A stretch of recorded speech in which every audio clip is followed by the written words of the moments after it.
Le service auquel Dieu t'appelle ubusuku Imana iguhamagariye est pour toi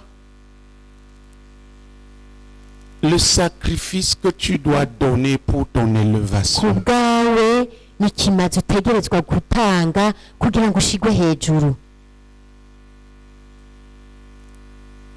Le service auquel Dieu t'appelle ubwo busuku nyene Imana iguhamagariye est l'autel sur lequel Dieu va te bénir. ni igicaniro Imana izoguhezagirirako,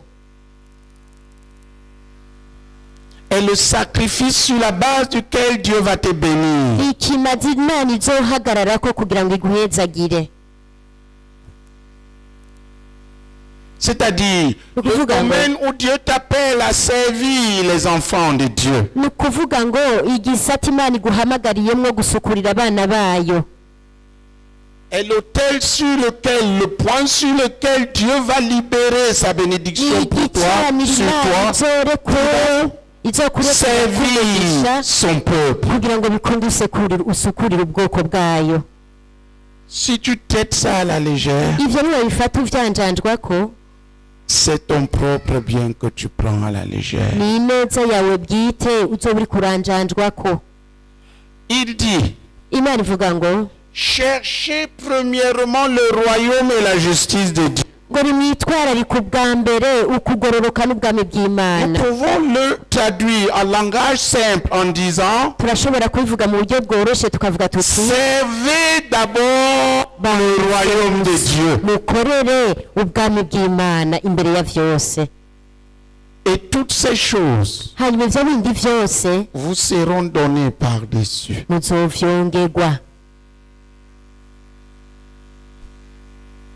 Deviens d'abord un serviteur du royaume. hinduka ubwa mbere umusuku w'ubwami Un bw'Imana. serviteur du royaume, umusuku w'ubwami bw'Imana c'est celui qui travaille pour que le royaume de Dieu avance. ni umuntu akora kugira ngo ubwami bw'Imana butere imbere, Il cherche l'avancement du royaume. arondera gutera imbere k'ubwami bw'Imana. Chercher le royaume, murondera ubwami c'est travailler à l'avancement du ni royaume. ugukora kugira ngo ubwami bw'Imana butere imbere, Et c'est le Kandi- travail des différents serviteurs. kandi ico ni igikorwa c'abasuku batandukanye.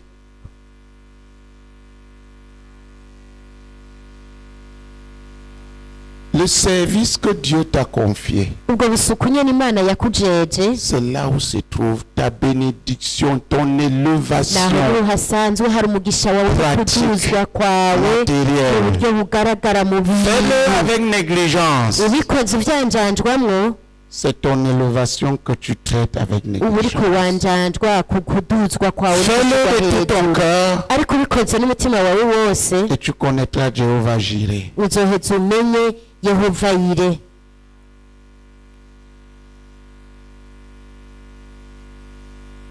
J'insiste, ndabishimitse ko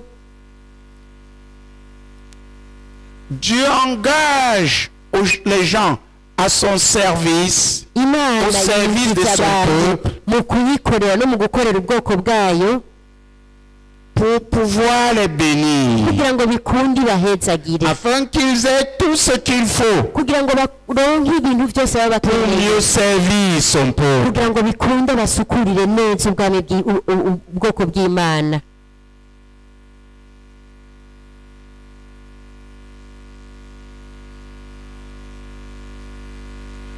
Regardez, frère, nimurabe bene data, quelqu'un rencontre le frère, nk'umuntu il n'avait que 10 000. umwana mwene data akaba afite ibihumbi 10 gusa, On dit les livres. bakavuga ati mugure ibitabo. Frère, le frère a la foi. mwene data Applaudissons pour Jésus. ujya mwene data arafite ukwizera, komera amashyi umwami Yesu. Il achète le livre avec l'argent qu'il devait retourner avec. ibaza akagura igitabo itike ryari kumusubiza ruguru. Le frère lui dit, j'ai acheté le livre pour toi. Non, il dit, j'ai déjà acheté. mwene data Evariste ati ndabona kugura igitabo atoya jewe nakiguze uwundi ataguze. Que ce type-ci. Imana iraba ati uyu muntu Non, non, non, non. oya ntivyijana, Il faut que j'ouvre les écluses des cieux. birakwiye ko nkingura irembo y'ijuru. des 10 000 vya bihumbi 10 qu'il avait pour rentrer, il a eu d'abord pour son déplacement 100 000. ryari itike rimudugana ubwa mbere Imana ikiguze itike ry'ibihumbi 100. Komera amashumwami Yesu. Ce n'est pas ta tête. ntabwo ari umutwe wawe C'est la uzogira bénédiction de Dieu. ikintu n'umugisha w'Imana uzobikora. On lui dit, demande ce que tu veux. bamubwira ati saba amafaranga yose ushaka. Il dit, attends-moi d'abord, je vais ati réfléchir. banza undindire ngiye Il est kwiyumvira. parti voir son pasteur. Ati Son abanza kuja pasteur kuraba lui dit, umwungere regarde le wiwe. fardeau que tu umwungere avais ati posé raba dans ton imitwaro cahier. yose washize mu ikaye yawe. Applaudissons pour Jésus. komera amashumwami D'abord, Yesu. un cœur humble, umve simple. umutima uciye bugufi En fait, yoroheje. en Christ, le problème, la plupart d'entre Muri nous, c'est les Kristo. complications dans la ingorane ya benshi n'abantu bahotoye mu mitwe ntibazi kumviriza ntibashaka Le kumviriza. frère écoute. mwene data urumva ko Ce n'est yumviriza pas un indépendant. si umuntu yigenga.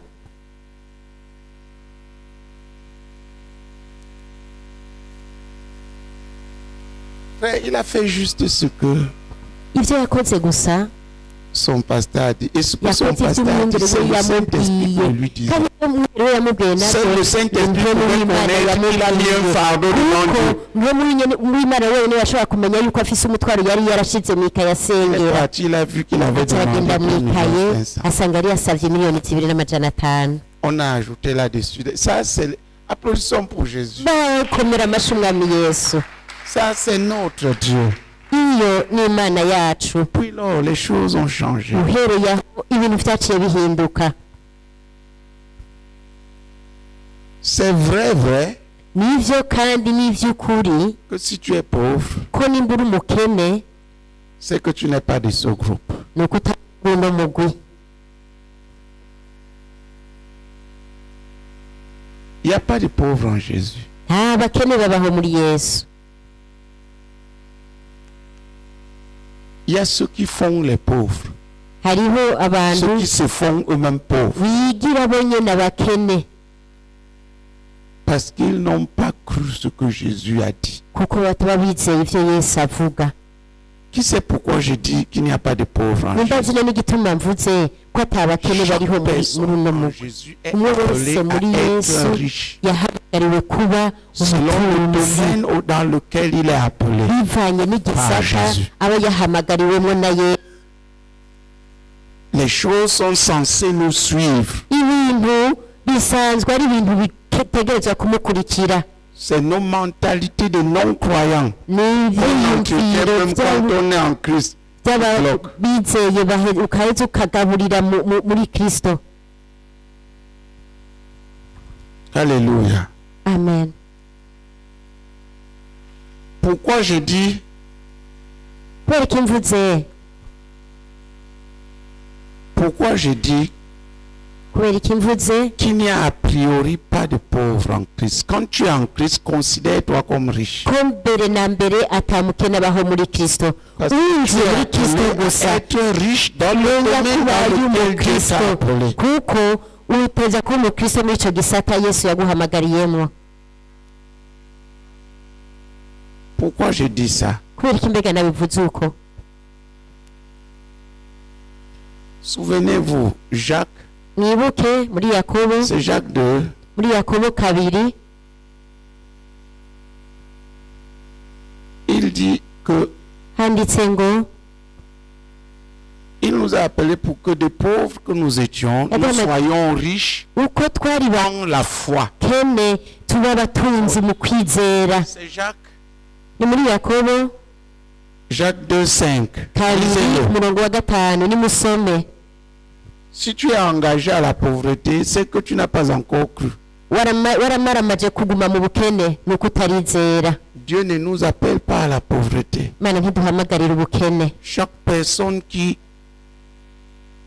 umuntu wese est sauvée akijijwe est appelé à être riche en la foi. hamagariwe kuba umukire mu kwizera. Riche dans l'appel que Jésus lui a adressé, dans le domaine où Jésus l'a appelé. waguhamagariyemwo ico gisata nyene Yesu yaguhamagariyemwo. Disais ça. nimusome.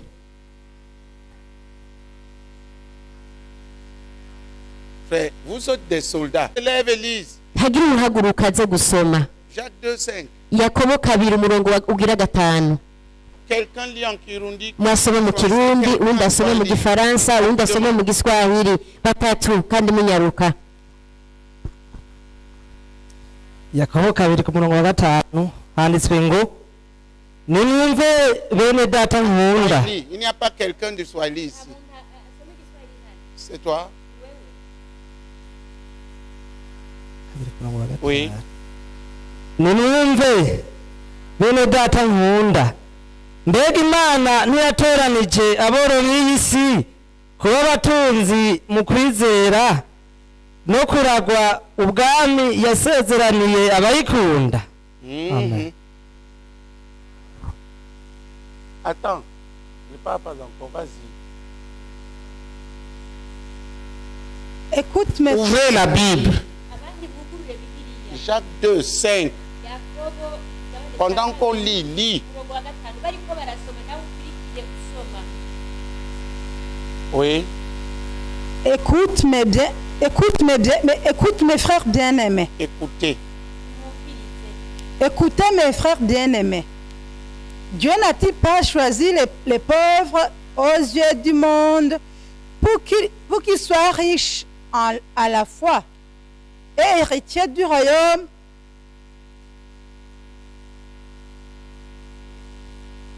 Ma soeur, va. Quand tu n'es pas professionnel dans la... Quand tu viens ici pour lire, sois professionnel. Écoutez mes frères bien-aimés. Dieu n'a-t-il pas choisi les pauvres aux yeux du monde pour qu'ils soient riches en la foi et héritiers du royaume qu'il a promis à ceux qui l'aiment? Amen. Est-ce que vous entendez?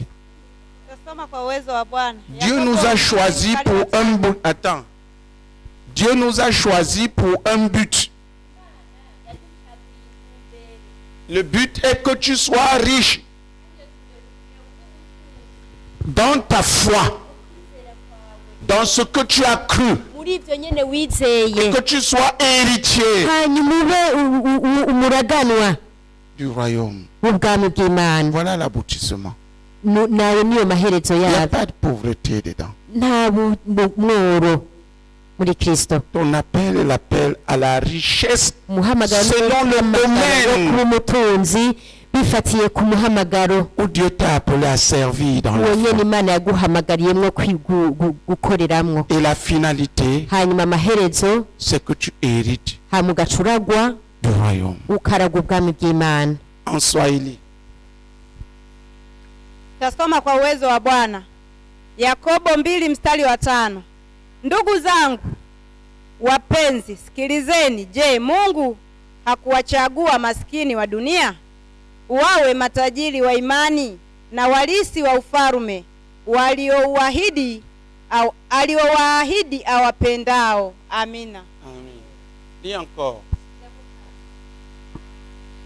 Ndugu zangu wapenzi, sikilizeni.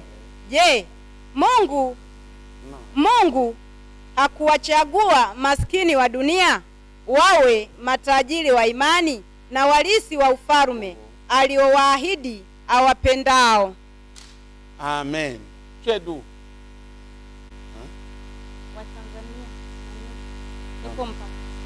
Oui, parce que tu parles le Swahili comme une Tanzanienne. Ouais.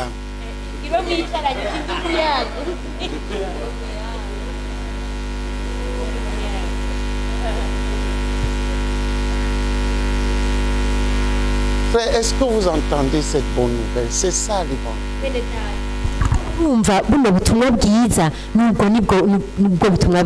Le fait que nous laissons le monde nous corrompre. N'entre pas dans le bénéfice de l'évangile.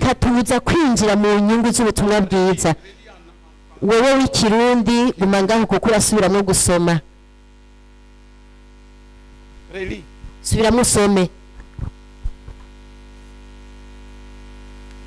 Nimwumve bene data nkunda. Mbega Imana ntiyatoranije aboro b'isi kuba abatunzi mu kwizera no kuragwa ubwami yasezeraniye abayikunda. Est-ce que tu entends ça? ivyo bintu uravyumvise? Non, viens répéter avec. ingo usome nawe basubiramwo. Prenez la Bible, lisez avec. wose yakire bibiliya yiwe asoma natwe dusubiramwo. Celui de Swahili aussi, toi tu viens. n'uw'igiswahili nawe nyene nagaruke.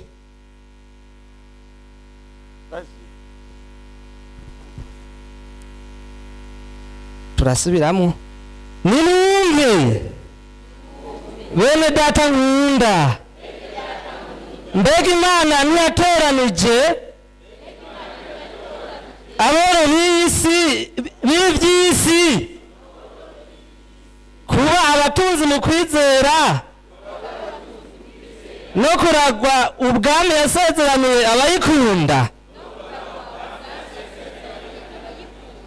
Nimwumve bene data nkunda, mbega Imana ntiyatoranije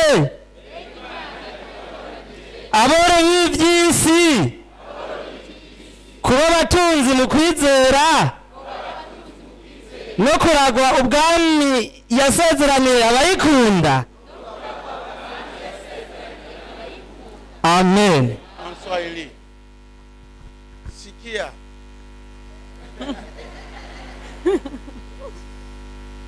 Ndugu zangu wapenzi, sikilizeni. Je, Mungu hakuwachagua maskini wa dunia? Pourquoi tu lis mot à mot? Lis la phrase pour que ça ait un sens. Wawe Non, ne lis pas comme ça. wawe matajiri wa imani, warisi ufalme aliowahidia awapendao. La phrase. Quand tu découpes beaucoup, on ne comprend plus rien. Sawa. Ndugu zangu wapenzi, sikilize.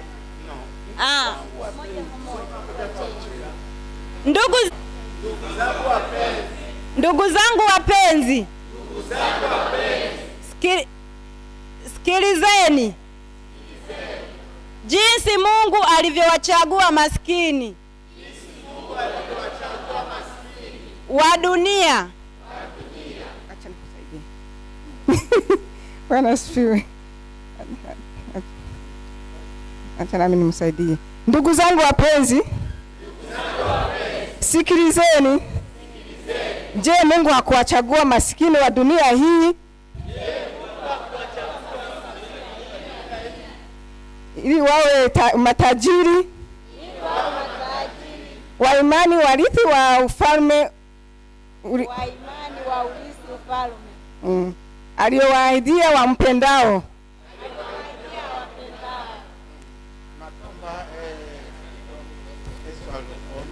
Imakamba nawe nyene bavuga igiswahili. Alléluia. Amen. Regarde. Nimurabe.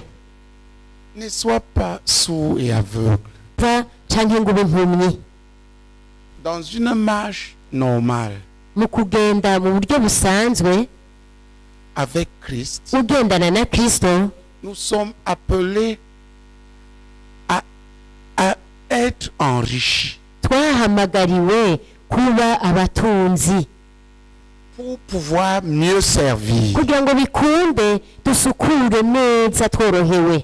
C'est pour ça que nous disons Nico gituma tuvuze que si tu es appelé à servir, et nous tous en Christ, nous sommes appelés à servir à quelque chose, kandi nimba uri ngaha kandi twese twahamagariwe ngaha gusukura, nuvuga ngo twese turabakire muri Kristo. entre dans les richesses que Dieu a préparées pour toi, en cherchant premièrement à servir le royaume. Rondera rero icyo Imana yaguteguriye ubwa mbere, na cyane cyane mu kwitwararika ubwa mbere kurondera ubwami bw'Imana. Quand il cherchait premièrement le royaume, iyo avuze ngo murondere ubwa mbere na mbere ubwami bw'imana cherchez premièrement à servir le ni royaume. ukuvuga ngo kurondera ubwa mbere na mbere gukorera ubwami bw'imana Et toutes ces choses vous seront kandi ibyo données bintu par. byose muzoheza mu vyongerwe. Je ne pense pas que la plupart ici ont des témoignages qui datent des premières rencontres qu'on a eues. Qu'ils apportent des témoignages. Vous avez besoin de faire, frère, vous me faites un livre de témoignages. sinibaza ko izi ntahe bashinze ari izo bashinze ubwa mbere na mbere tugihura. Bene data mugire igitabo mwandike Il y igitabo a des gens qui cy'intahe. étaient des massiques. Hariho abantu bari ba masikini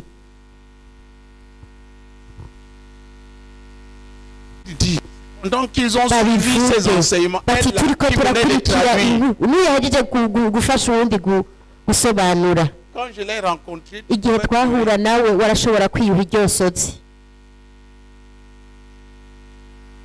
mais quand elle s'est jetée ariko amaze kwisuka à corps perdu dans le service dans le Seigneur. akisuka wese mu gukorera Imana, Regardez là. ugomba mu murabe Où est la- ubukene mubona hehe? Elle a fui. Bwarahunze.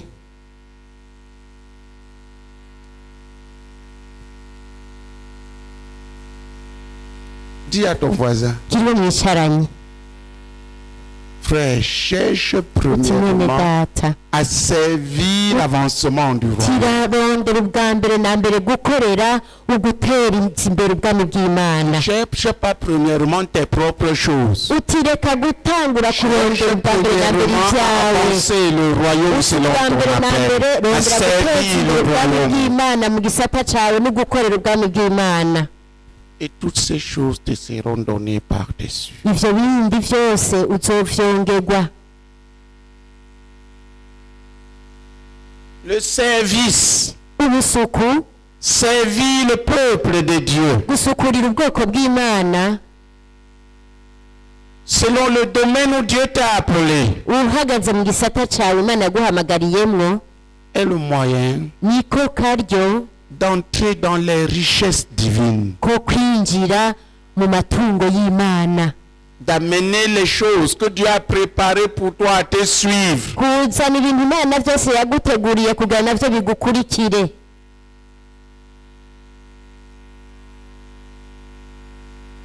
Investis-toi dans le royaume, Dieu va s'investir en toi. Itangira ubwami bw'Imana n'Imana nayo nyene izokwitangira. Le verset que je cite, c'est quoi? Uyu murongo mbega C'est ariko Matthieu ndababwira 6, ni wanditse muri Matayo verset 6 33. mu Je ne me trompe pas. murongo wa 23 nimba ntihenze.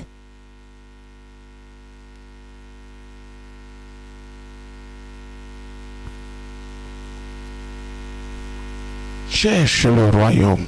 Rondera ubwami bw'Imana. Cherche premièrement le royaume. Rondera ubwa mbere na mbere ubwami bw'Imana. Qui a compris? Ninde yabitahuye? Donc, Rero si on t'appelait Masikini, hamwe bakwise masikini, Barça, crucifie ça. ivyo bifutu ucishemwo umurongo mbere ubihambe ku musaraba. Dis à ton voisin, frère, Giwe mwicaranye ati mwene data, il n'y a pas de pauvres dans ce groupe. nta mukene hari muri uno mugwi. Nous tous, nous sommes appelés à être riches en la foi pour servir. Twebwe twese twahamagariwe kuba abatunzi mu kwizera kugira ngo tube abasuku.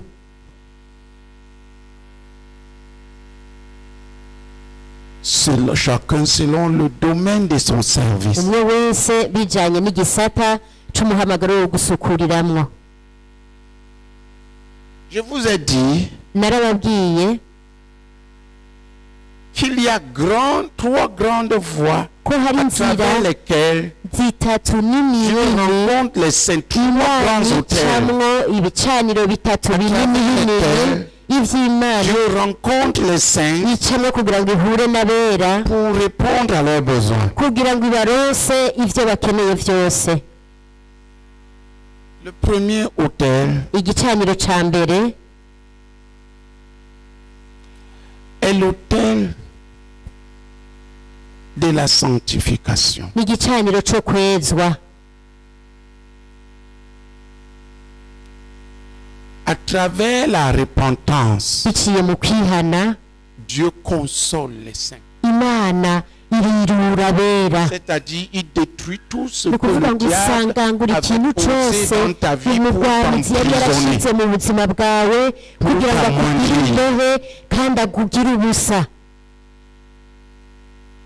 Qui comprend? nimba bitahuye Si tu veux que les gens guérissent, ushaka ko c'est-à-dire abantu soit délivrés des maladies, ni soit ukuvuga ko délivrés des babohoka débats, soit délivrés des emprisonnements, babohoke kuba imbohe, que Dieu les visite, il les réjouisse. ushaka ko Imana ibagendagendera hanyuma ikabanezereza, Entraîne tes gens. menyereza abantu bawe Chacun a confessé dès le umwe départ wese tout ce qui kwatura mu commet. ntango agikizwa ibyazi byose nk'ibyaha, Et maintiens-les. hanyuma bagumize muri iyo mpamvu nyene yo kutirengagiza icyaha na kimwe, ariko bacature bagihebe, ingoyi ziraheza zigakoroka. Et qu'ils se répandent jeunes. Par exemple, nous sommes dans la période où les jeunes, on se répand, on prie, parce que Dieu brise tous les jours. turiyana tugasenga Imana Ça, c'est kugira ngo le premier icagagure autel. ingogo zose. Icyo ni igicaniro cya mbere. Sur cet autel-là, kuri icyo gicaniro nyene Dieu descend Imana irururuka pour consoler ses enfants. kugira ngo yirure abana bayo Comme père, nk'umuvyeyi nka se, pour détruire tout ce que le diable a kugira ngo prévu depuis asangangure des ikintu siècles, cyose les umugwanyi emprisonner et les yateguye empêcher d'être ce aheza qu'ils doivent ibizana être. abagira imbohe, ababuze kuba icyo bategerezwa kuba. Le deuxième autel igicaniro cya kabiri sur lequel Dieu descend généralement pour bénir les croyants, Imana mu bisanzwe yururutse kugira ngo ihezagire abera, c'est l'autel de la foi ni et de igicaniro cyo l'obéissance à Dieu. kwizera no kumvira Imana. Ils croient en la parole, bakizera ijambo ry'Imana, donc ils s'attendent. rero Il la lit, la médite, bararisoma obéit et s'attend à l'accomplissement des promesses de bakaryumvira Dieu. bakaca bitega ugushika kw'amasezerano y'Imana. Là, Dieu ouvre le croyant. Imana iba yamaze kugurura uwizera Pour voir, kugira ngo abone, pour vaincre, kugira ngo aneshe, pour vaincre, kugira ngo aneshe, pour vaincre, kugira ngo aneshe, pour marcher dans la victoire de Jésus. kugira ngo agendere mu ntsinzi ya Yesu, Il devient un croyant dynamique, ahinda fort, kumwizeye vainqueur. muzima akomeye w'umunesha.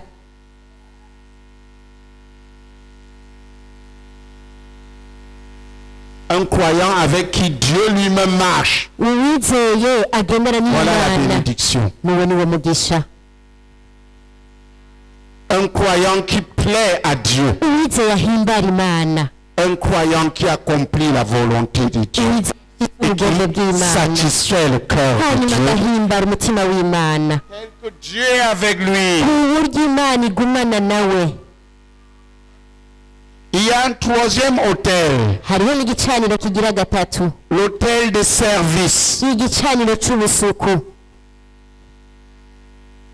Là, aho les gens sont loin. abantu baba barasizwe amavuta. Non, je vais parler de l'autel de service. ngira mvuga iby'igicaniro cy'ubusuku. Comment fonctionne cet autel? mbega icyo gicaniro gikora gute? Il y a le service commun. hariho ubusuku muri rusange. Le croyant qui se considère lui-même comme serviteur de ses uwizeye frères yifata ubwiwe nk'umusuku wa bene data bandi, se met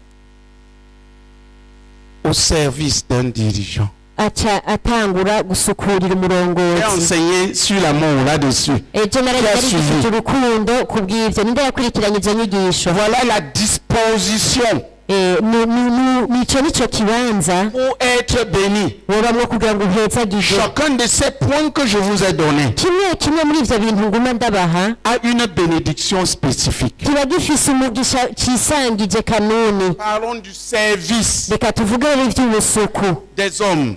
ubusuku usukurira abantu. ubwa mbere T'abaisser pour servir ton dirigeant. ukicisha bugufi kugira ngo usukurire umurongozi wawe.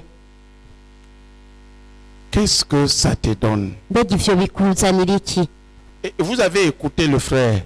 Il a mwumvirize un mwene esprit de data serviteur, ni ukuvuga ngo yari afise impemu de brebis y'ubusuku de quelqu'un. n'intama y'umuntu.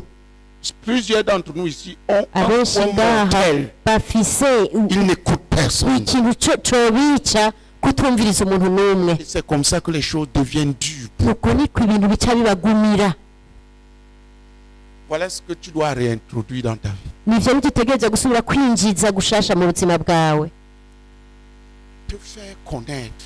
ni ukuvuga ngo ukareka bakakumenya, Faire connaître ce que tu fais. ukareka ivyo ukora umurongozi akabimenya.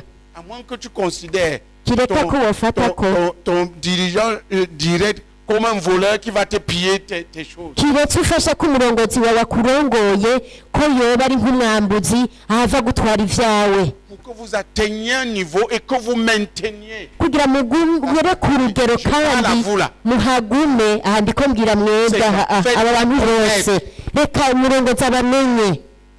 Ne fais pas les choses dans le flou mélangé. reka kuvangatiranya ibintu. Écoute, umviriza, le frère Théodore connaît ce que je fais. mwene data Theodore arazi ivyo nkora. Seulement il ne s'en souvenait plus. kimwe ntabwo yari akivyibuka. Quand il est venu ici en 2012, igihe yaza ngaha muri 2012 je l'ai amené à Gission, je lui ai présenté. naramujanye mu Gisyo ndahamwereka ivyo Imana yambwiye. Il n'y avait qu'une fondation avec des poteaux comme ça. hari hamaze gushirwaho umushinge gusa n'inkingi. Quand j'ai tolé maze gushirako au dernier amabati niveau, maze gushira amabati dernièrement, ku ntuzanye hanyuma aho mperukiye, je lui ai dit le projet est en train d'arriver à sa fin. namubwiye nti wa mugambi uriko urashika ku musozo Et il y aura, kandi hazoba il y a 14 appartements de 2 chambres, salon, 12. kandi harimwo inzu 14 zigizwe n'imwe n'ivyumba 2 na saro n'ubwogero, Et 8 appartements, n'inzu de 8 douche, cuisine. zigizwe n'icumba kimwe n'ubwogero na saro. Il n'en revenait pas. ntiyabitahura. C'est quand je suis allé là n'igihe nagenda hariya et je lui parlais du projet. nkamubwira, Je lui ai donné une mission. uyu naramuhaye igikorwa. Moutangano est l'un des quartiers les plus chers. Mutanga kiri mu zizimvye Il est déjà. ariko arabikorerako. Ça coûte 1 milliard, que Dieu lui donne 1 milliard et Dieu va lui donner. n'ivyo asaba muri yaridi Imana izomuronse muri yaridi hanyuma hagure. Je leur ai donné la même mission. nawe nyine nabahaye ico gikorwa.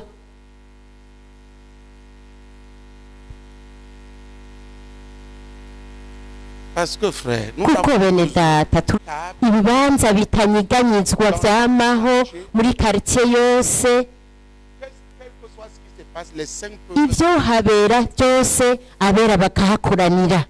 Tu as ce plan. ariko ufise integuro nk'iyo, Cherche un endroit où tu peux avoir une urondera bonne maison et de ikibanza l'espace. ushobora kuharonka inzu nziza ariko ugasigaza ikibanza. C'est ce qu'il devait faire à nivyo yategerezwa gukora. là-bas. Il occupe sa itongo ryiwe ryose arishizemwo inzu agashiramwo majaride. frère, tu comprends? nobiteberaga mwene data Les gazons là. ajya amagazo. Moi j'aime massacrer les gazons jewe ndakunda gukuraho amagazo et mettre les assemblées là. gaca ndahashira amakoraniro. À votre avis, wibaza comment ferons-nous pour avoir tuzobigenza gute kugira ngo dukore ikoraniro basi y'abantu 100 hajya mu Kigobe? Qui comprend ce que je suis en train de dire? nyatahura je ndiko ndababwira, Nous n'avons pas d'argent pour aller prendre nta mafaranga dufise yo kuja gutora iparisere mu Kigobe. none mwebwe muzifise ngo zikora iki? Dis à ton voisin, là où tu es là. jiriwe mwicaye uti mbega hajya uhaba kugira ukora iki? pour que Dieu descende là-bas et rencontre. Voilà pourquoi nous devenons riches. Dans le quartier Chatani, c'est le nom de ce quartier que je dis Chatani. Les centres sont chez les frères.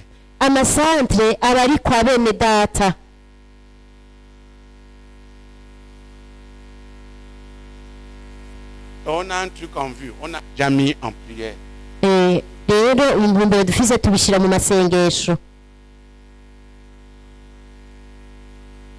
Lui, le quartier où il était installé,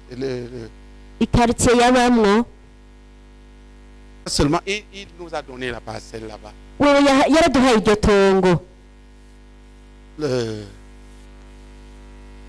Dis à ton voisin, frère, pour servir. Il nous a donné la parcelle pour établir. Seulement, il n'a pas encore l'esprit d'entrepreneur organisateur. Parce que quand tu dois diriger l'église, tu dois être quelqu'un qui voit des plans, planifie, à partir de ce que tu as.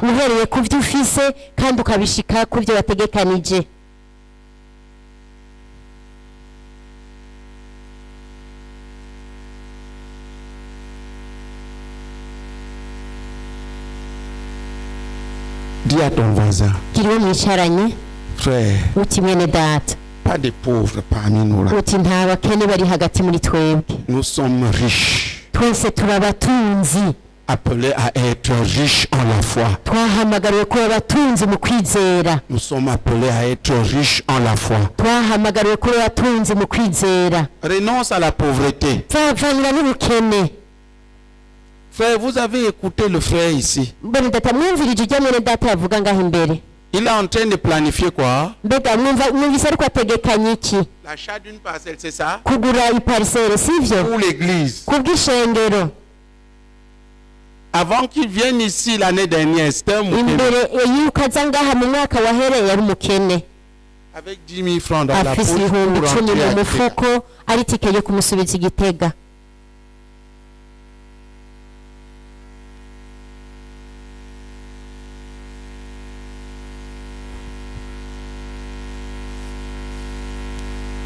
Somo ngo wanditse muri gusura mu byagezwe 15 murongo wa 4. Gusura mu byagezwe 15 murongo wa 4. Turasoma izina rya Yesu. Ariko ntabakene bazoba muri mwebwe kuko waraho Imana yanyu atazobura kubahera umugisha mu gihugu yabahaye kuba itongo ryanyu ngo mucegukiremo.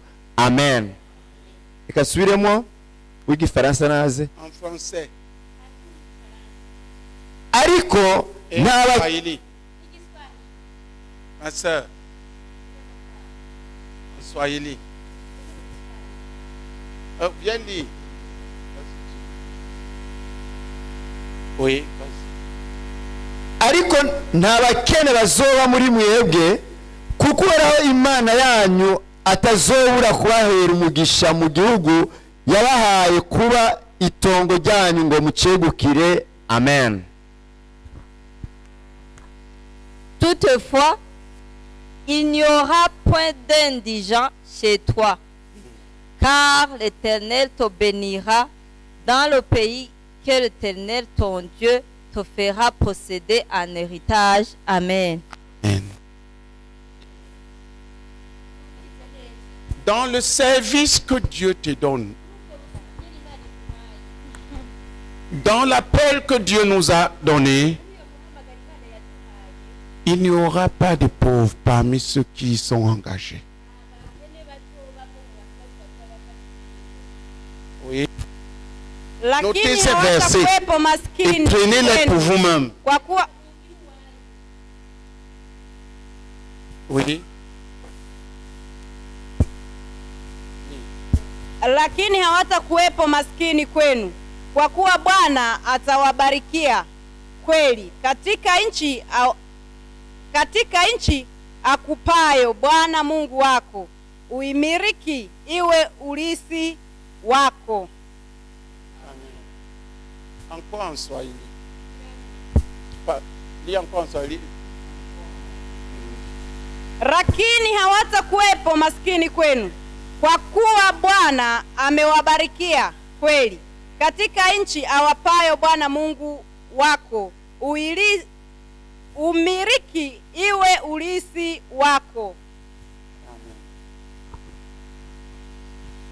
ariko nta bakene bazoba muri mwebwe, kuko Uhoraho Imana yanyu atazobura kubahera umugisha mu gihugu yabahaye kuba itongo ryanyu ngo mucegukire. Amen. Qui a compris? Ninde yabitahuye? Tu habites quel quartier? Uba mu yihe quartier?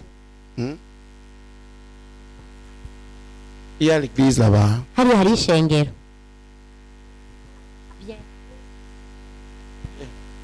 Parce qu'il a la charge. Kuko connaît la parcelle. Ajejwe kuzotanga itongo. Installer cette église. Kugira ngo ashe iryo shengero. Sauver ta vie, ne viens pas auprès du frère aîné. Ushaka kurokora ubuzima bwawe. À crucifier. Ntuzoze iruhande ya mwene data azaherukira kubamba. Que tu produises plus de fruits. Kubamba kugira ngo wame ivyamwa vyinshi. En plus enrichi pour ça. Tibakene ahubwo bazorushiriza kuba abatunzi kubw'ivyo. Mais si tu veux sauver, ariko ushaka kurokora, fuis le frère aîné. Ushaka kurokora agatwe kawe uzohunge mwene data rene.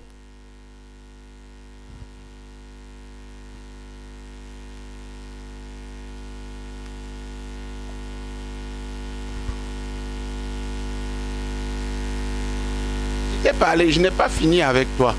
Twaravuganye ariko ntiturahezanya nawe. Mwene data muri ngaha. Vous pensez que ça sort d'où? Wibaza ko havuye hehe? Nous sommes arrivés ici. Dushitse ngaha. Tous les gens qui me suivaient, on était tous maigres comme ça. Abantu bose bankurikira bari bonze bangana uku kandi bakenye. De tout l'argent, et nous avions l'argent par rapport kandi twari dufise amafaranga ufatiye ku bandi barundi kuko twebwe ayo kudutunga yaza mu mafaranga y'agaciro twabayeho dukenye dushiramwo vyose kugira ngo duhe umushinge igikorwa c'Imana. Mbega muvyibaza si nous avions acheté ça pour nous, iyo tuza kuba ngaha twarahiguriye arahacu, je vous demande d'évaluer. Ndabasabe mubaha agaciro. Il y a au moins 25 ans. Hagereranywa n'iyari 25. Ça ferait combien aujourd'hui? N'uyu munsi mwibaza ko hogurwa ngahe? Prenez 25 ans. Fati ari 25 ngaha mu Nyakabiga. Ou 4A. Canke 3A ici, c'est déjà combien? Ari zitatu ngaha nanga. Parce que les trucs à Jabé. Aha mwijabe hagurwa gute? Ne parle pas ici là. Ne parlons pas ici à Nyakabiga. C'est encore plus cher. 4A aujourd'hui. Ari zine uyu munsi. On te demande l'argent, tu places. Bagusabye amafaranga ubanza kwiyagaza mu mutwe. Aha ho dusi ari 25. Votre avis, ça aurait pu faire combien? Nibaza vyovamwo angahe uyu munsi?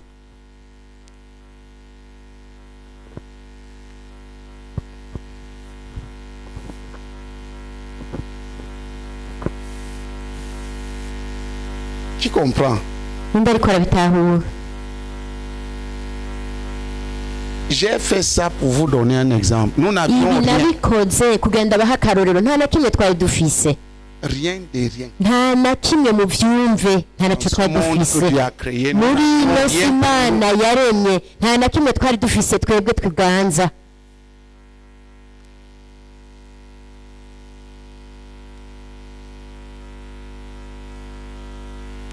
Et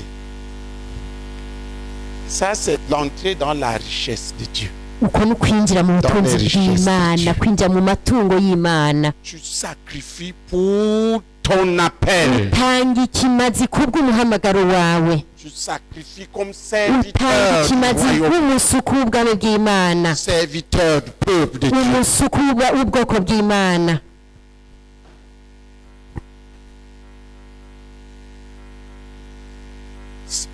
J'ai dit quoi? Le service. Je vous ai cité 3 hôtels principaux. Le premier, c'est l'hôtel de la sanctification.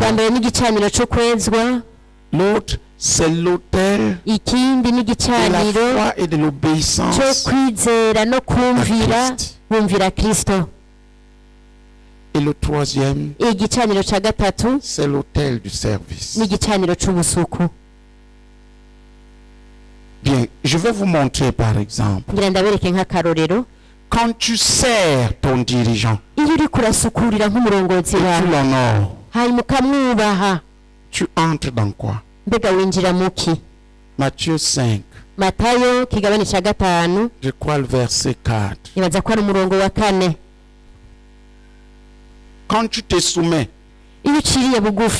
au dirigeant pour le servir, avec ce que tu es, avec ce que tu es, pour être juste une bonne brebis. Prends Matthieu 5. Comme je vous ai montré hier, comment aimer. Matthieu 5. C'est 4. Heureux ceux qui sont dociles, car ils hériteront de la terre. Écoutez bien. Mais ils hériteront des promesses de Dieu sur cette terre. C'est ce que ça veut dire.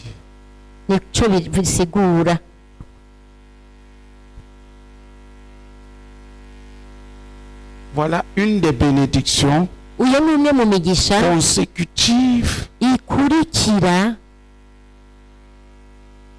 à ton attitude de serviteur vis-à-vis d'un dirigeant. Je donne un autre. 2 Chroniques 20-20. Ayez confiance en ces prophètes et vous réussirez. C'est des entrées dans la richesse.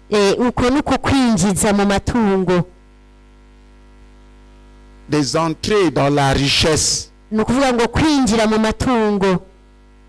Penser, réfléchir et soumettre à quelqu'un parce que tu sais que tu es la brebis d'une personne. Avec la décision que si tu dis non, tu arrêtes. Si tu y vas.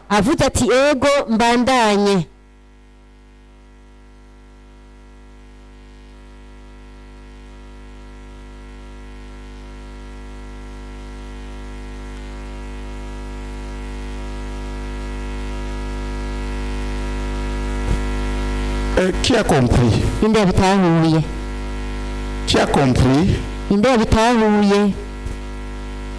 Je parle du cercle. Quand tu te constitues serviteur d'un homme de Dieu, brebis d'un homme de Dieu, tu n'agis plus de toi-même.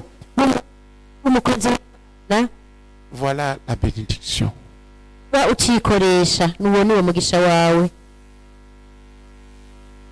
Beaucoup d'entre nous tournent en rond. Et je veux que d'entre vous n'a encore beaucoup d'argent comme je pense.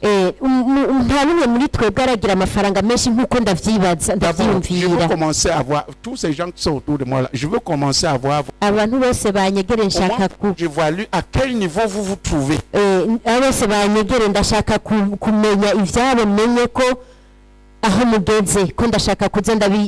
J'ai besoin des gens qui me crachent 5 millions par mois, 10 millions.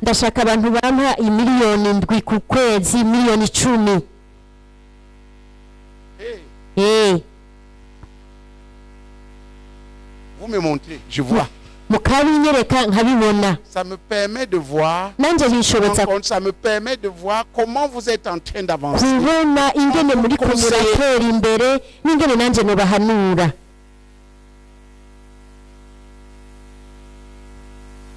Mais le Mourou ne parle jamais de l'argent qu'il a. ariko umurundi ntazigera akubwira amafaranga afise.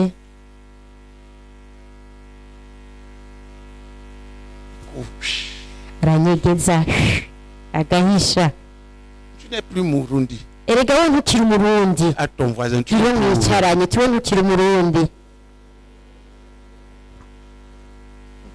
es prince de Christ. uri umuganwa wa kristo.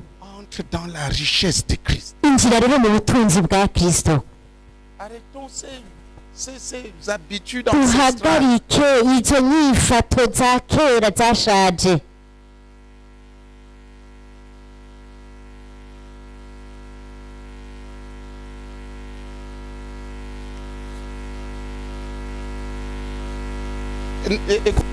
Je vous parle de ce que je fais, n'est-ce pas? jewe ndababwira ibyo nkora sivyo. Quelque part, ça met mon épouse mal à l'aise. hari ahantu bigera bikabangamira umukenyezi wanje. Si je n'étais pas têtu, je n'en parlerai plus. yaba ntari ntagondwa mba narahevye kubivuga kubera ko ntegerezwa kubivuga. Et c'est pour briser l'hypocrisie. kandi kugira ngo njanjagure uburyarya. Ce n'est pas aisé. erega ntivyoroshe Parler des choses intimes, n'est-ce pas? kuvuga ibintu vyawe vy'ibanga sivyo. N'est-ce pas? sivyo none C'est pas aisé. erega ntivyoroshe ariko turi muri Et il faut kristo une famille. kandi turi Il umuryango. faut que ça devienne une réalité. birakwiye ko biba Ça ukuri. s'appelle la vérité. ivyo vyitwa ukuri.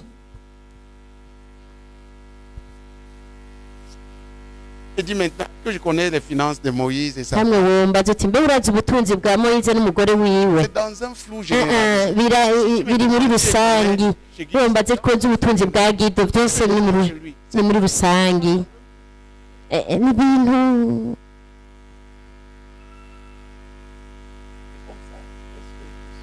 kandi gutyo ni kuri bose. Même elle là, qui m'interprète. n'uyu ariko aransobanurira n'umugabo wiwe.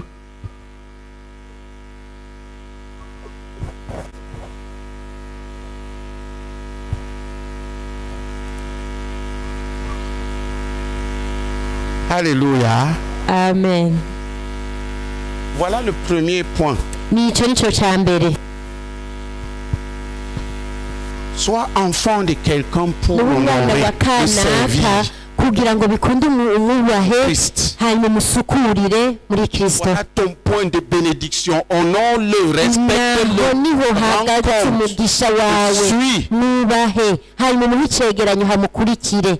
Suis les kurikira conseils. ukurikira impanuro aba yaguhaye. Ça va te faire entrer navyo bizokwinjiza dans les richesses divines, dans les promesses là. La mu Bible, masezerano les muri promesses qui bibiliya sont sur le kuko pratique amasezerano deviennent tes promesses à yose toi. aguhindukirira amasezerano. Il y a un jeune homme de Makamba. hari umusore hariya Makamba. Il est déjà rentré. On ne sert pas avec les dents. erega ntibasukura n'amenyo. Dis à ton voisin, on ne sert pas avec les dents. kiro mwicanyi uti ntibasukura n'amenyo. On sert avec l'argent. basukura n'amafaranga. rero urakeneye amafaranga.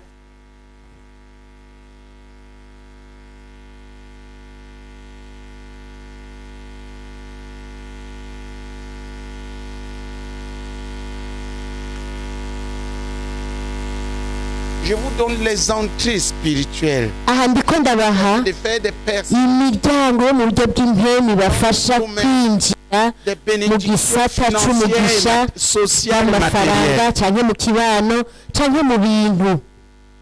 Je vais vous montrer maintenant. ubu rero ngenda bereke Je vais montrer servir un dirigeant. ngenda bereke nko gusukurira umurongozi. Maintenant, nous avons vu encore ubu servir twabonye gusukurira les frères. gusukurira bene data. C'est-à-dire, tu es dans l'église comme ça. ukaba uri mu ishengero nk'iri. Prenons servir un plus petit que toi. tuvuge gusukurira muto Prends les kuri trucs wewe. essentiels. reka mfate ibintu nyamukuru. Quand tu prends un frère en Christ, iyo ufashe mwene data muri Kristo comme ton disciple, c'est-à-dire comme nk'umwigishwa wawe, ni ukuvuga tuvuge nka se canke nyina, grandissent dans le Seigneur comme toi, hanyuma agakura muri Kristo nk'uko nawe tu wakuze, assumes pleinement. hanyuma vy'ukuri ukamukurikira vyuzuye. Tout ce que tu fais, c'est pour Christ que tu le fais. Ivyo uriko uramukorera vyose ni Kristo uriko urabikorera, Et tu as droit à une rémunération. kandi ubereye n'impera.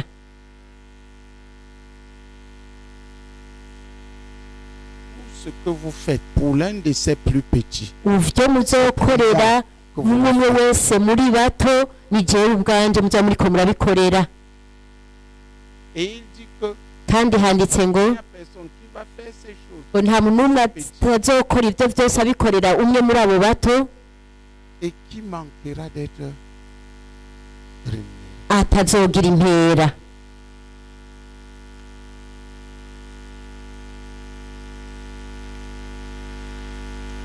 Tu vois les voies de bénédiction Ndabonye inzira z'umugisha à travers le service. biciye mu busuku. C'est Jésus chaque jour, c'est-à-dire Korera Yesu buri munsi, no kuvuga ngo irico ukoreye umwe muri abo bato kubera kuko yahindutse intama ya Yesu. Ikintu cyose umugirira nuko niko nawe Yesu azokwitwararika nk'intama yiwe, parce que c'est pour lui. Tu fais, kuko niwe uzoba uriko urabikorera. tu fais pour le plus petit que toi. Ukoreye muto kuri wewe, Ce que lui va faire pour toi. nawe n'ivyo nyene Yesu azoca gukorera nk'intama yiwe.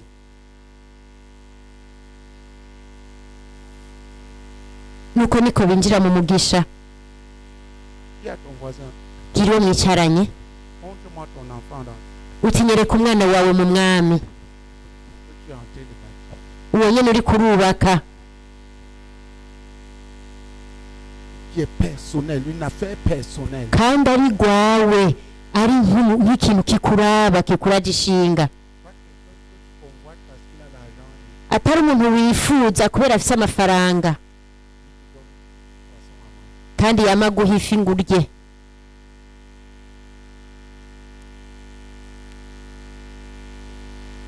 Uwo ubibamwo ubuzima bwawe kugira bikunde abagaheta. Ivyo uriko uramukorera ni nawe Yesu azoca gukorera. Ubu mwanjanjweko na Yesu nawe azokwanjanjwako. Umushizemo ivyawe vyose, ivyo uri n'ivyo ufise vyose ukabishira muri we, na Yesu azofata ivyiwe vyose aguhereze. Ninde yabitahuye? Maintenant, servir le royaume, c'est-à-dire Ubu rero gukora ubwami bw'Imana no kuvuga ngo gukorera ishengero, servir le royaume, ariko andika uti gukorera ubwami bw'Imana bingana gukorera ishengero. suivre avec l'église ce que l'église poursuit. Ni ukuvuga ngo gukurikirana hamwe n'ishengero, ivy'ishengero naryo ririko rirakurikira ukoresheje ugutanga kwawe. Byanditse muri Matayo kigabane cya 6 umurongo wa 33. Iyo uri kurakorera bene data, kuko ari abana b'Imana, kuko ari ishengero ry'Imana, maze ukitanga n'ibango. Ibango rero ni ugukorera bene data. Ibango ntiritumbera umuntu, nko gukora guhindura abantu abigishwa ni igikorwa rusangi, nica bizeye bose, kuvuga abigishwa bose. Bwa mbere mba nduhindura abandi abigishwa imbere yo guhinduka umusuku w'Imana. Izo ni ingero zibiri zo gukorera ko zitandukanye. Ndariko arabitahura. Twese wowe wahamagara kuba umwungere cyangwa umudiyakoni cyangwa umwigisha, utangurira kubanza gukora abigishwa muri Kristo.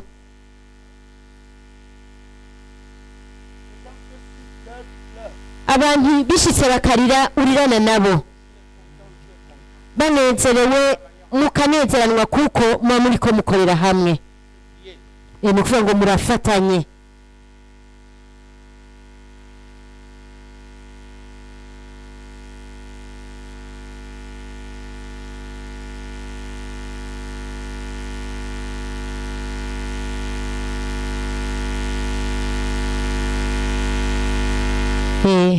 birakenewe gukora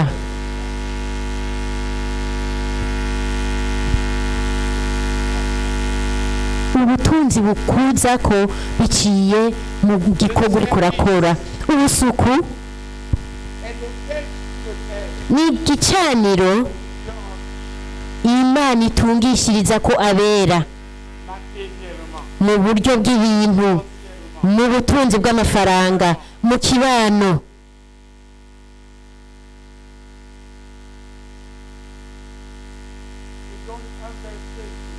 reka ndabahe umutwaro rusangi kubw'ivyo ushaka kuba mukuru kurusha abandi abe ukorera abandi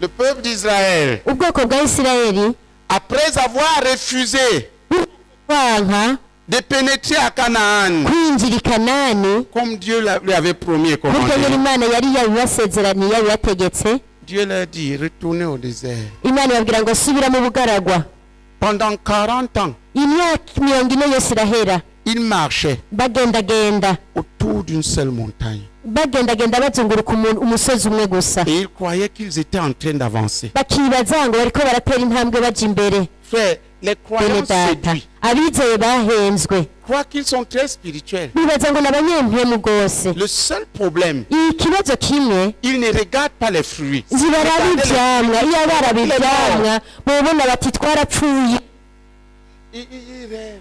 bakarota Il s'induit lui-même en erreur. wenyene ubwiwe akiyinjiza mu ruhendo Il porte la tente de Moloch. akambara ihema rya Moroke C'est après 40 ans que Dieu l'a dit. ni nyuma y'imyaka 40 Imana yababwiye Il croyait qu'il portait la hache de l'Éternel. bibaza ngo bikoreye isanduku y'uhoraho Et Dieu leur dit, Imana ibabwira iti pendant 40 ans, imyaka 40 iraheze vous avez tourné en rond. mwagumye muzunguruka Est-ce que c'est moi que vous serviez? mbega n'ivyo mwariko murakorera oya Vous portiez la tente de Moloch, mwari mwambaye ihema rya Moroke tournant autour. bazunguruka Non, comme moi, tu tournes là. bazunguruka Oh, j'avance. ndiko ndatera imbere Oh, j'avance. ndatera intambwe nje imbere Portant la tente de Moloch. mwambaye ihema rya Moroke L'esprit de religion vile, ihemu y'idini rigaragara avec des manières. bafise n'uburyo bwa haleluya mwami Portant la tente de Moloch. bikore bambaye ihema rya Moroke N'allant nulle part, atana hamwe bariko baraja mais marchant. Les semblants marcher ariko umengo bariko baragendagenda sur place. batava aho bari Sur place. batava aho bari Une vache, inka imwe un an, umwaka umwe 2 ans, imyaka 2 3 ans, imyaka 3 4 ans, imyaka 4 une vache, inka imwe 2 ans, imyaka 2 imyaka 5 imyaka 10 inka imwe gusa Arrête de porter la tente de Moloch.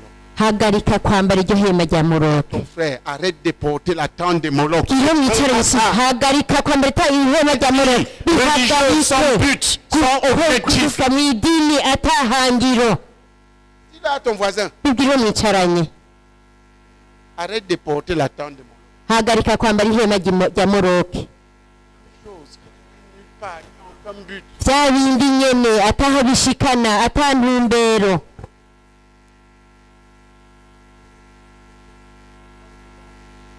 nibaza ko abantu bakeneye gusenga Toi, il parle à Dieu. haguruka uvugane n'Imana muri kano kanya Lorsque tu as compris selon bivanye l'engagement, n'ivyo watahuye n'ingingo waciye ufata que chacun se lève et prie. Devant Dieu maintenant et parle avec lui.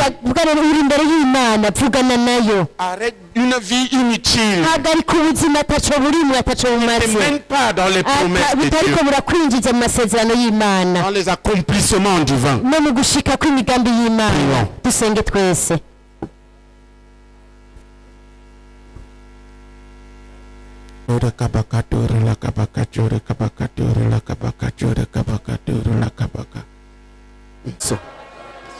Nous te bénissons pour l'image de ton église, Jésus. Nous te bénissons pour l'image que tu as donnée à ton église, Jésus. Nous te bénissons pour l'image que tu as donnée au centre Belaka, au centre Geosha, à tous les centres, Jésus, à l'église de Bujumbura, à l'église du Burundi, à l'église de la Tanzanie, à l'église du Congo, à l'église du Ouganda. Nous te bénissons. Nous te supplions, Jésus, que tu nous bénisses avec une stratégie pratique. Avec une stratégie pratique, que tu nous amènes à prendre des stratégies, Jésus. Que tu nous amènes à prendre des stratégies. Que tu nous amènes à prendre des stratégies, Mami. Où tu sais, Mami, où fata, Mami, ingingo, Mami. Nous nous hinga, Mami, kushisa, Mami. Indimela, image, yo, c'est Mami, usha, kusha, rigmera, Mami. Gacha, kushima, Mami. Nous te bénissons pour la nouvelle image de ton église. Nous te bénissons, nous te bénissons, nous te bénissons, nous te bénissons. Hobaga, Jola, Hobaga. Nous te bénissons, nous te bénissons. Pour la nouvelle image de ton église, de ton église. Hobaga, Jola, Hobaga. Et pour la sous-région, pour la sous-région. Hobaga, Hobaga, Hobaga. C'est nous te bénissons, nous te bénissons. Et nous te supplions, Jésus. Que tu nous amènes à planifier. Que tu nous amènes à planifier. Que tu nous amènes à prendre des stratégies. Que tu nous amènes à planifier. Et prendre des stratégies, Jésus. Pour la composition de ta nouvelle image, Jésus. Nous te bénissons.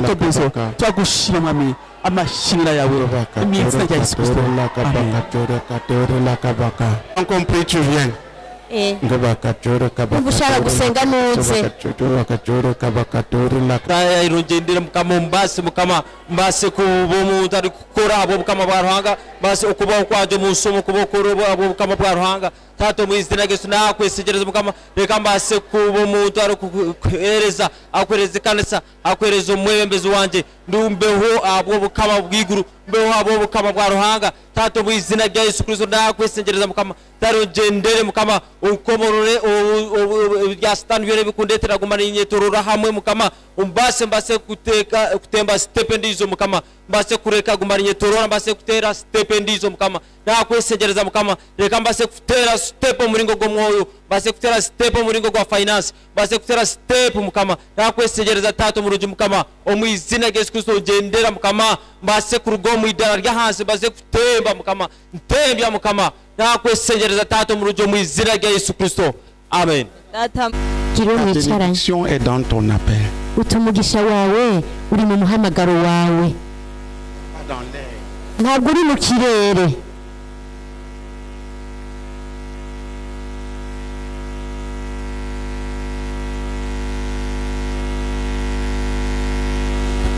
Alléluia. Amen. Il avait tout un plan. Jonathan yari afise umugambi de bananerais.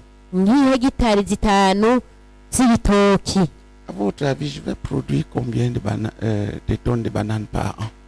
Wibaza no kwimbura nk'ibitoki bingahe ku mwaka?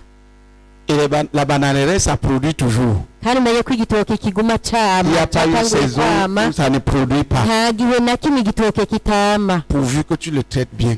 Kigusaba gusa kugituturira no kugifata neza. Et chaque régime. Kandi c'est les riches qui mangent la banane. N'abakire barya ibitoke. Le régime coûte combien maintenant? Mbega umukunga w'igitoki ugugwa ngahe ubu? Combien? Angahe? Le régime. Umukunga w'igitoki. Un bon régime. Le régime de... Parce que c'est par kilo. Et qu'est-ce que vous faites ici, frère? Allez cultiver les bananes. Oh yeah. J'ai dit le régime. Combien?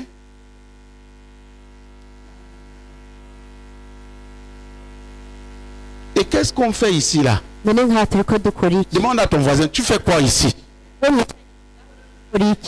Va cultiver les bananes.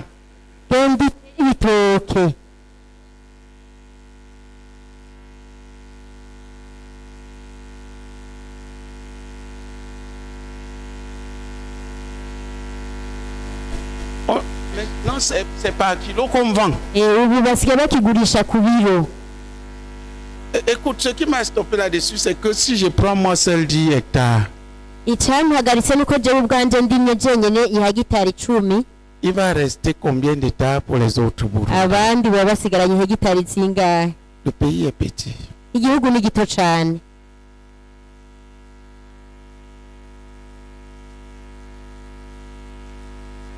Sinon, j'allais fixer l'agriculture pour vous montrer qu'on n'a pas besoin de partir à Dubaï. Atari uko noberetse ingene uburimyi buzana amafaranga ntibirirwa bariruka i Dubai.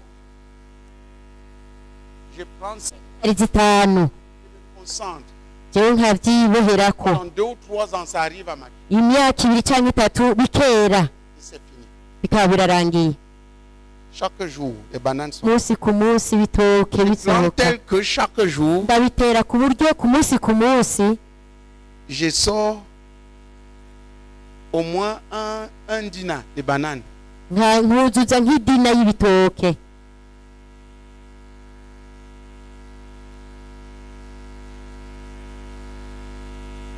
Et il y a certains d'entre nous qui ont cette terre-là. Kandi hariho abo muri twebwe bafise nk'ayo matongo Dans la campagne, et ils chôment ici. Là. buguye iwabo bakaja baza gushomerera ngaha mu gisagara Et ils se plaignent bakidoga qu'ils n'ont rien. ngo ntaco bafise.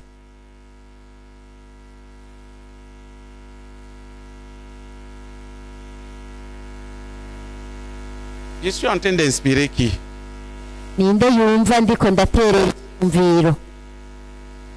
Qui est-ce que je suis en train d'inspirer concernant les bananes là? Ninde ndiko ndahako icyumviro ku bijanye n'ivyo bitoke? Très bien, Neza cane, va le faire. genda mubikore Rends-moi compte. Tu as combien? hama muzoce mumbwira ikigereranyo ufise none ahangana gute. C'est tellement grand. Ni hanini cyane ku buryo atazi ingene hangana, kandi benshi muri twebwe fils là qui est dans le. bafise dans- umwe mu bahungu banje Les gens bouffent les ongles abantu bakihekenya inzara alors qu'ils sont riches. kandi arabatunzi. Dis à ton voisin, pourquoi tu bouffes les ongles Tumwicanye Si kubera Bujumbura. ikibi inzara hano mu gisagara alors que tu es riche? kandi uri umutunzi. Prends juste les bananes. Fata gusa nk'ibitoke Tu plantes une fois. ukabitera rimwe Je te donne la peine une fois. Tu ukitera as plusieurs années de consommation uba ufise imyaka myinshi yo avant kwimbura de recouper et de replanter. imbere y'uko ubihonya ugasubira ukabitera gushasha. Il y a des millions là-dedans. Harimo amamiliyoni.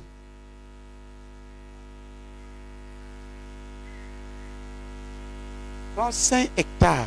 Fata nk'hegitari 5 Tu vas produire. Dès que ça commence, ça ne s'arrête pas. bitanguye kwama ntibihagarara. À toutes les saisons, s'ils sont nombreux, à toutes les saisons, ça produit. Umwaka ku mwaka biguma vyama. Celui-ci est en maturité, l'autre monte. Iki Par exemple, cumi ils finissent d'autres, ainsi de ceze suite. ikindi kikaba kirakurikiye gutyo. Oh, que Dieu nous délivre. Ese Imana yotubohora. Mentalité de misérable. Ese Imana yotubohora ivyiyumviro vy'ubukene. J'ai inspiré qui en ce qui concerne les bananes? Ninde natije icyiyumviro hamwe yako ndavuga ibiti bitoke. Haguruke, nimuhaguruke. Et quand vous allez faire la bananerie là, je n'achète plus la banane au marché. Kandi mwatangura gutera ivyo bitoke sinzosubira gusuma ibitoke jewe. Chacun d'entre vous m'apporte la dîme de la bananerie. Wese azoca nzanira ikigira 10 c'igitoke. Je vais manger les bananes et nourrir les. Toke nongere ngaburire bene data. Applaudissons pour Jésus. Nimukomere amashyi umwami Yesu. Mais nous voulons votre engagement. Ariko turashaka ingingo yanyu. Tu vas commencer sur combien d'hectares? Uzotangura ku mahegitari angahe? Tu as combien d'hectares? Ufise hegitari zingahe? Yesu ashimwe. Amen. Je naratanguye korora mu kuvuga mu mezi 2 ndamaze kugura inka 3 hama mfise intumbero y'inka 300.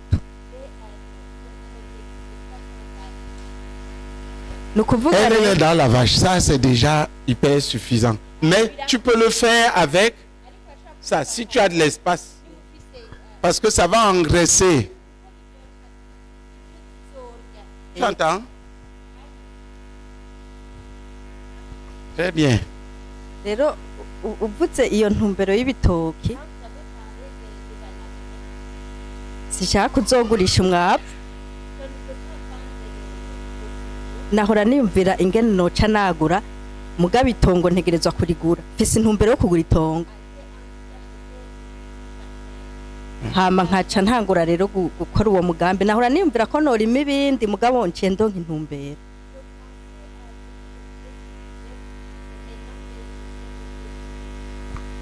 Amen. Dis-nous, comme ça, nous allons vous tenir rigueur.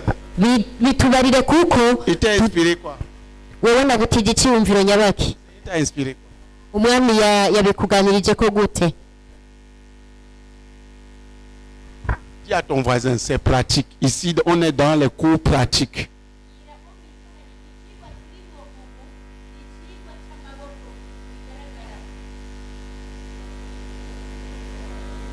Descendons à terre. Yesu ashimye. Icyumviro cy'igitoke cyo gutera ibitoke cyari cyaje mu mutima wanje. Ndafise ahantu harenga hegitari 2 ariko nagira ntangure uyu mwaka nyene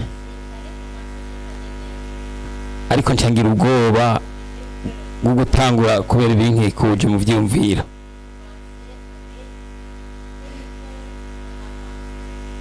Ariko ko umurongozi abivuze ngiye gushira mu ngiro. Frère, tu as peur de quoi? Les bananiers mangent les gens. Pourquoi tu as peur? Uburyo mbona mu amaso yanje.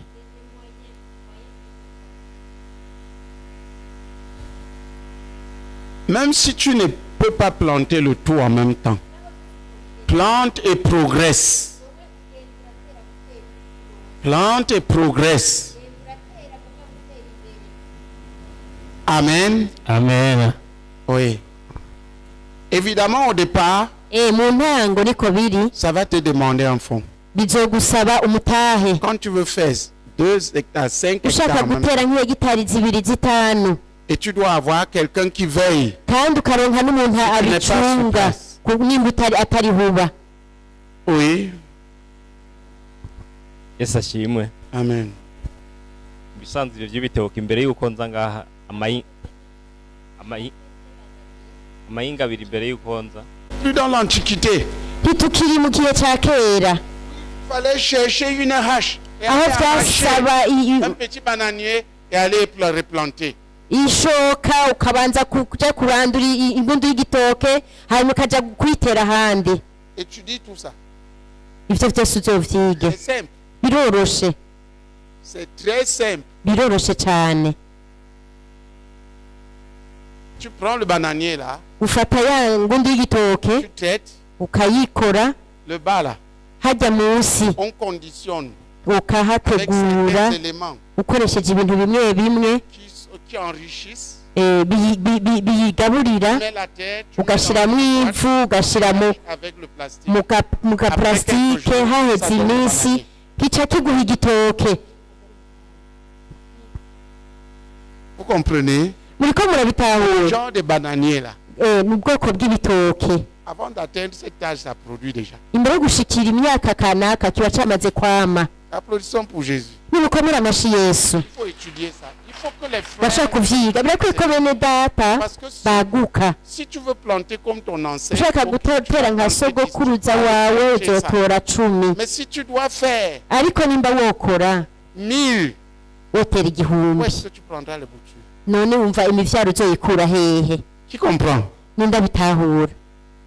Il faut qu'on maîtrise ça. Birakwiye ko ivyo bintu uba wabinonosoye. C'est sur internet. Biri ku mirongo ngorukanya bimbenyi. Tu peux multiplier. Urashobora kugwiza imivyaro. Tu peux même le faire et commencer à vendre. Urashobora no kubikora ugaca utangura kuyidandaza. Dis à ton voisin, tu n'es pas ton iwe ancêtre. mwicaranye uti nturi sogokuruza Tu wawe n'es pas ton ancêtre. uti nturi sogokuruza wawe.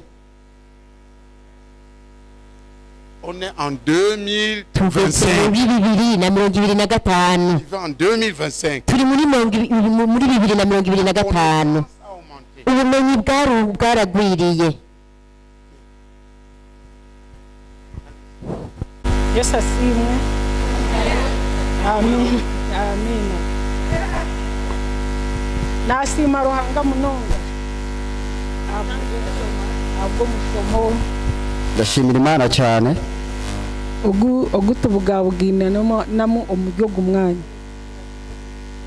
ku nyigisho turose mwa kino kibanza. Nagusima Munonga.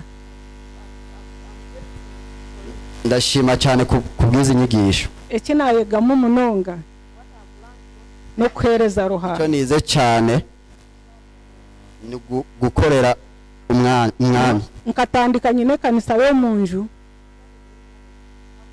yamfundiriza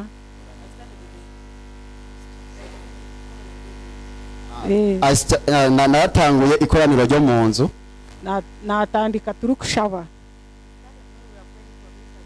abantu bisha twatanguye mu gihe twari ko turasenga mu nzu. kanisa yamfundiriza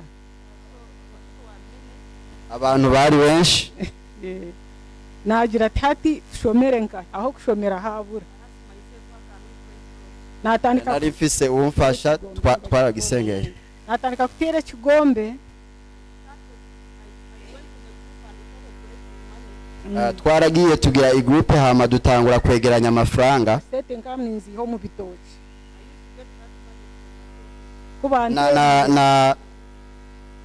nashiye ntangura kuronka amafaranga ndayakuye mu bitoki nazirundana naregeranije amafaranga zabo bukade bushatu n'ekiteka zona naronse imiliyoni 3 n'amajana 2. Narose imiliyoni 3 n'igice. Nazikwata mukono gumwe. Naronse ayo mahera rimwe. Nazikora poroti yo kombeka mu cyaki. Nashiye ngura itongo ryo kubaka ishengero. Rero kurgobwe kuva ico gihe Ruhanga yampo mugisha. Imana yarampezagiye. Nahingo mwani narateye icyayi. Nahingo mwani ikawa. Narateye ikawa. Umwani gwa yara Ruhanga yampo mugisha. Imana yarampezagiye kubw'ivyo. Gendere go kimpandikire kindi kushabira.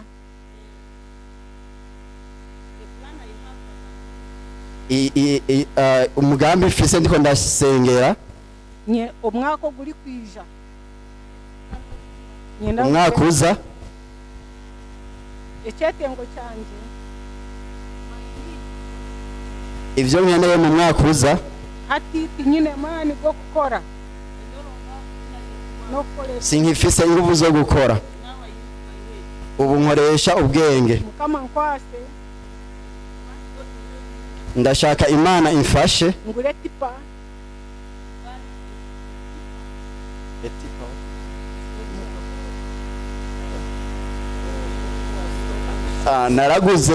naraguze ifuso kugura ifuso nshaka kugura ifuso iyo kwegure binyaseri kushwa umumisire yombaho yindi koreberera azo mu mbabazi za Ruhanga naninyereba no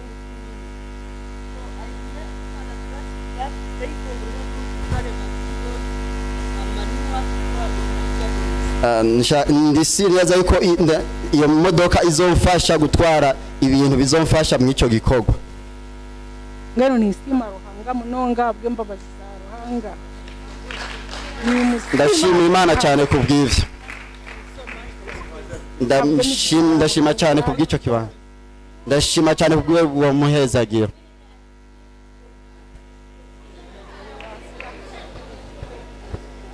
Ngenzi nibasikari bibasika mu izina rya Yesu. Amen. Ngeno ni sima Ruhanga. Ndashima Imana. Imwe abacyari bato.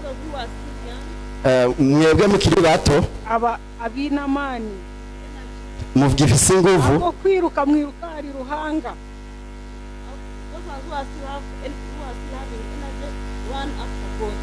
mwebwe mugifise inguvu nimwiruke ku Mana iyo nemigisha ya ruhanga nakuni nyo kuzitari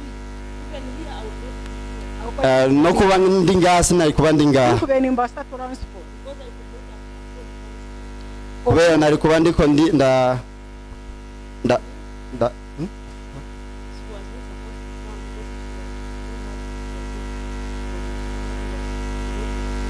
okay yari kuba ari ngaha iyo ataba ari byo bikorwa yakoze cyane byatumye aza ngaha nivyo byamuhaye amafaranga kugira ngo aze ngaha. Yes ashimwe. Yes ashimwe. Qui commence à voir? Ndatanguye kubibona. Tu as écouté ce que je t'ai dit. Wumvise ibyo nakubwiye. Viens, deviens cette personne. Hinduka uyo muntu nyene. Ne dis pas oui mais. Ntuvuge ngo yego ariko mfate dutonyi ndeke duto. Amen. Amen. Qui a vu que nous sommes riches? Ninde yabonye ko turabatunzi? Et nous avons des riches qui ne se connaissent pas. Kandi turabatunzi batiyizi. Alléluia. Amen. Alléluia. Amen. Toi tu vas commencer quand nous allons recommencer. Uraza gutangurira nitwagaruka kandi. Amen. Amen. Le temps est déjà passé. Kuko umwanya watusize. Muze kumuhashinga intahe. Il est quelle heure? Nimwagaruka.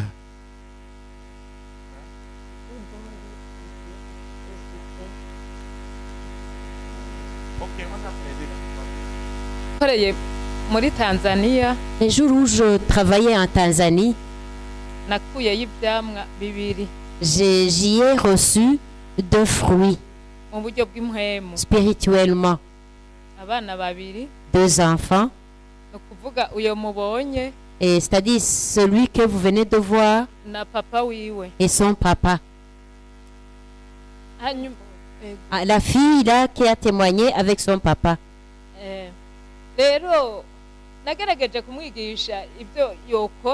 J'ai essayé de l'enseigner ce qu'il pouvait faire.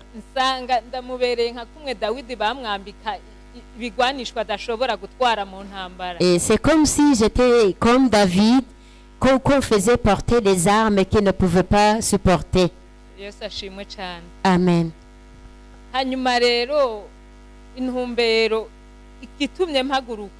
Alors, ce pourquoi je me lève,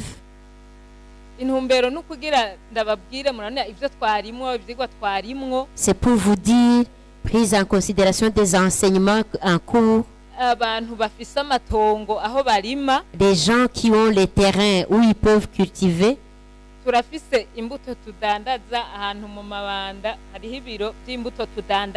Nous avons un bureau à Mabanda où l'on vend les semences. Ces semences, ce sont des boutures greffées. Des boutures greffées. Des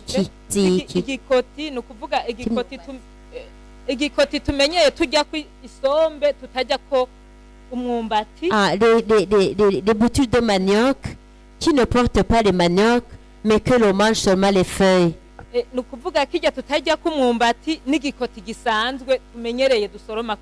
y a 2 semences différentes, celles qu'on mange les racines et celles qu'on mange les feuilles.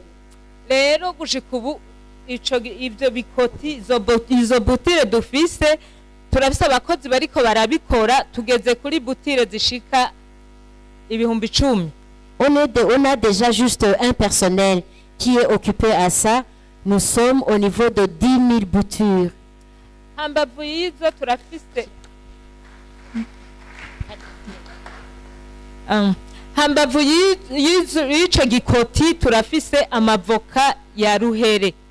côté de ces boutures de manioc, on a aussi des noyaux d'avocat.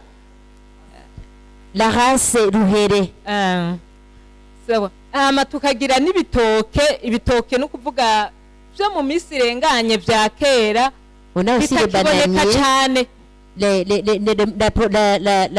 l'espèce qui qui n'est plus trouvable dans ces jours. Rero bibanza guca muri laboratoire ibitoke tuzotangura kubidandaza mu kwezi kwa 12 biracara amagi. On fait passer dans le laboratoire, mais c'est encore les œufs. Hanyuma turafise les bananes, oui. Turafise agahawa. On a aussi les caféiers. Turafise ipiripiri zimwe tutamenyeye aha mu Burundi. On a le piment qui ne se retrouve pas au pays. Twe tumenyeye izitwa mbuzi na bushara. On a l'habitude d'avoir les pirimbuzi et bushara. Mugasi zirya mais c'est pas ça. Ziva mu Bushinwa. Nous avons ceux qui viennent de la Chine. Agapake tukadandaza 500 000. Un paquet. Monte Café. C'est une association, s'appelle Monte Café. Rero ukeneye imbuto urabonye uzorondera. Ushaka imbuto z'ibitoke babwira wewe. Eko na pomme. On a aussi les pommes. Pomme, apple. Apple.